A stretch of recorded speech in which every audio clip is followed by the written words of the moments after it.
मेरे प्यारे बच्चों, आप सभी का स्वागत है। प्रश्न नंबर 8 का हम लोग एक्सरसाइज 4.3 का प्रश्न नंबर 8 को हम लोग पढ़ते हैं। प्रश्न क्या दिया हुआ है तो हम लोग देखते हैं। प्रश्न क्या दिया हुआ है कि एक रेलगाड़ी एक समान चाल से 360 किलोमीटर की दूरी तय करती है। यदि यह चाल 5 किलोमीटर अधिक होती तो वह उसी यात्रा में 1 घंटा कम समय लेती। तो रेलगाड़ी की चाल ज्ञात करना है, यानी कि रेलगाड़ी जो चलती है वो कितनी चाल से चल रही है, वो आपको चाल ज्ञात करना है। तो आइए जो है इस क्वेश्चन को करते हैं हम लोग हल। तो क्वेश्चन में दिया हुआ था कि एक रेलगाड़ी एक समान चाल से 360 किलोमीटर की दूरी पर चलती है। तो हम लोग लिखेंगे यहाँ पे कि माना कि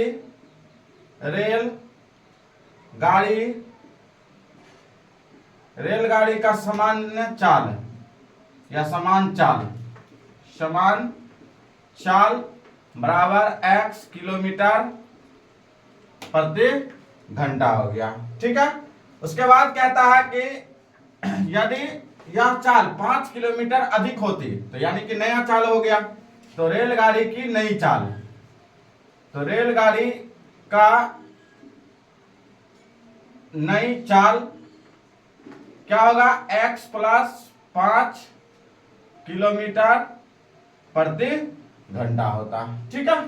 चलिए आगे बढ़ते हम लोग। उसके बाद कहता है कि उसी यात्रा में 1 घंटा कम समय लेता है। तो प्रश्न से ठीक है, यहां तक समझ में आया। उसके बाद हम लोग क्या कहते हैं कि उसके बाद 1 घंटा कम समय लेती, क्या करने पे, यानी कि इसका जो है दूरी कितना दिया हुआ है, तो दूरी जो इसका दिया हुआ है वो 360 किलोमीटर दिया हुआ है। ठीक है। और समय तो आपको पता ही है, समय 1 घंटा कह रहा है। तो हम लोग सीधा यहाँ प्रश्न से बात करते हैं। तो प्रश्न से 360 किलोमीटर की दूरी, तो हम लोग जानते भी ऐसे भी कि समय बराबर क्या होता है, दूरी बट्टे क्या होता है, चाल होता है ना। समय बराबर क्या होता है, फॉर्मूले से समय बराबर क्या होता है, दूरी बट्टे चाल, है ना। समय बराबर दूरी बट्टे ये चाल होता है। ठीक है। तो इस फॉर्मूला के आधार पर हम लोग लिखेंगे क्या कि 360 बट्टे x माइनस 360 बट्टे x प्लस 5। ठीक है। बराबर कितना कम समय लेता है, 1 घंटा कम समय लेता है, 1 घंटा, है ना, 1 घंटा कम समय लिया। ये समझ में आ गया।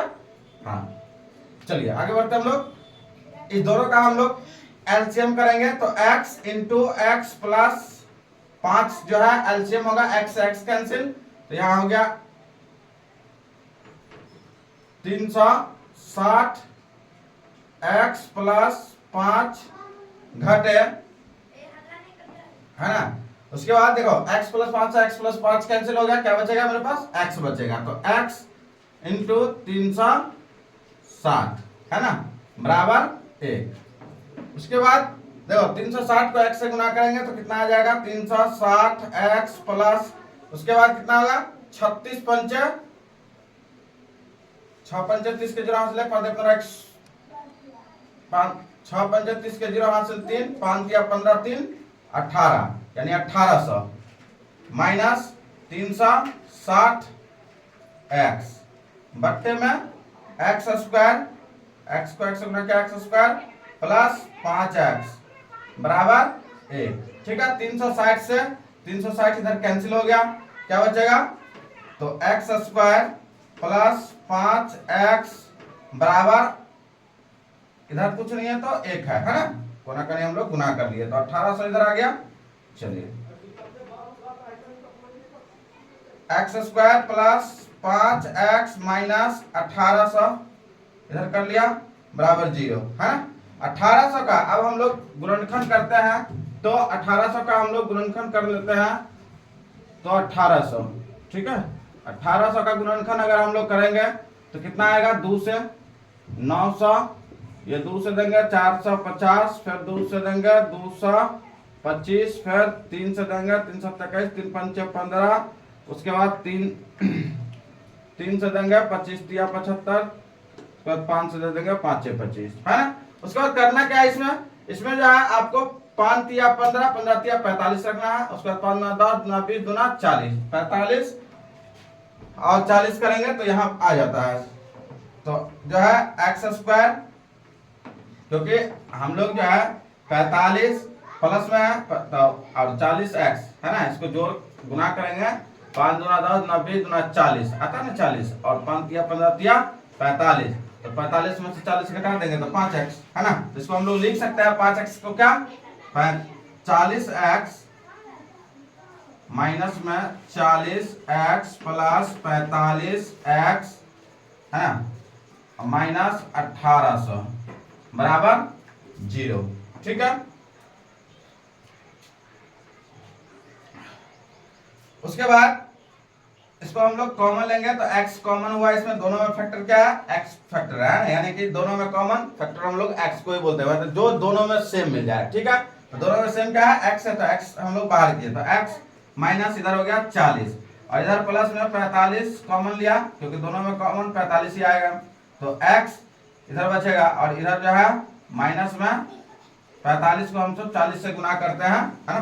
45 को अगर हम लोग 40 से गुना करेंगे तो 5 चौका 20 का 0 हासिल 2 4 चौका 16 17 1800 पूरना चाहिए, तो 1800 पूरता है इसका मतलब है ना, तो सही है। चलिए आगे हम लोग बढ़ते हैं।